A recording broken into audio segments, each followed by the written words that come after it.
Hello, my name is Dave Suhanik. I am the Communications Chair of the Los Angeles Spartans. We're the official alumni club here in the greater Los Angeles area. And today we are in beautiful Simi Valley at the Reagan Presidential Library honoring Dale Petroskey. He's the first in our series of LA Spartans in our Spartan Spotlight. We had brunch and heard a speech from Dale. It was a great networking event. We had a lot of different Spartans that we haven't seen out before. We had Meredith Jagutis from Communications, Arts and Sciences. They were very instrumental in putting this event together with us, so we were excited to have her visiting from Michigan.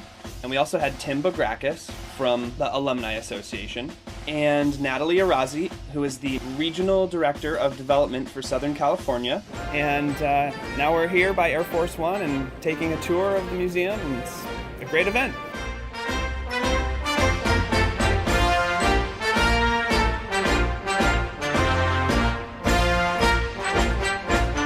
Here's a little bit of Dale's speech.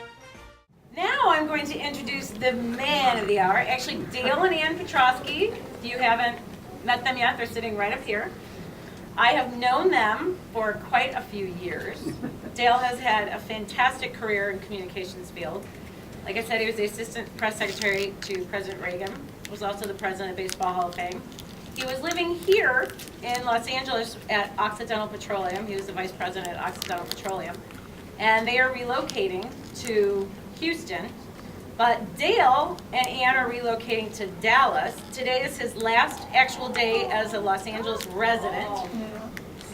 And he is now the CEO of the Dallas Chamber of Commerce. So he will be moving to Dallas. Well, they'll be packing it up and moving very soon. So I'm not going to take any more time talking. I'm going to let Dale do all this.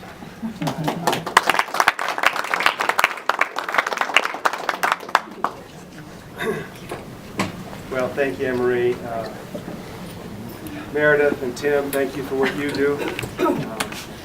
Libby, thank you for what you do. Amazing group of Spartans out here in LA. This is really a wonderful coming together for me of three major influences in my life in one day.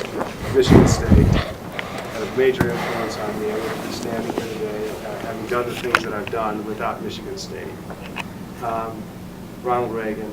I had the great privilege and honor, like Mike did, of working for this great man, Ronald Reagan, in the White House. And then my 9 years at the Baseball Hall of Fame, and there's a baseball exhibit here today. And so what I'm going to do today is really talk a little bit about, quickly, Ronald Reagan's life, to kind of give you a little background about where he came from, because most people don't realize what his life was like prior to becoming president. We tend to see presidents and we think, you know, that's all we know about them. So I'm going to talk a little bit about Ronald Reagan's life. And then I'm going to tell some stories of the interactions that he and I had in the White House. And then I'm going to talk a little bit about baseball and the Hall of Famers from the time I was in Cooperstown. And then we'll open it up for questions. We'll talk about whatever you guys want to talk about, which is always the most fun part of it all. So let's start with Ronald Reagan. He was born in Tampico, Illinois, this tiny little town in Nowheresville, Illinois, to a father whose name was Blackjack Reagan, who had a gift for storytelling. He was a salesman, a pretty good salesman, but he also had a little problem with drinking. His mother was a very devout and pious woman, very church-going, disciples of Christ, and so this combination of this Irish Catholic father, who was a great storyteller, and this devout mother of Nell, came this little boy. And when he was born and he came out in the world, he already had a 3-year-old brother named Moon Reagan, who was named after a character named Moon Mullins. And he came into the world, and his father looked at him and said, "Look at him, he looks like a little fat Dutchman." And so his name for the first 27 years of his life was Dutch Reagan. Nobody ever called him Ronald Reagan, and I'll get to that a little bit later. So because of Blackjack Reagan's problem, they had trouble staying in a house. So they were moving all the time. They moved more than a dozen times in his first 9 years of life. They were always moving, trying to stay ahead of the sheriff, basically, or go to a place where the rent could be paid. Finally, they land in a little town called Dixon, Illinois. And this is where Ronald Reagan grew up from the age of 9.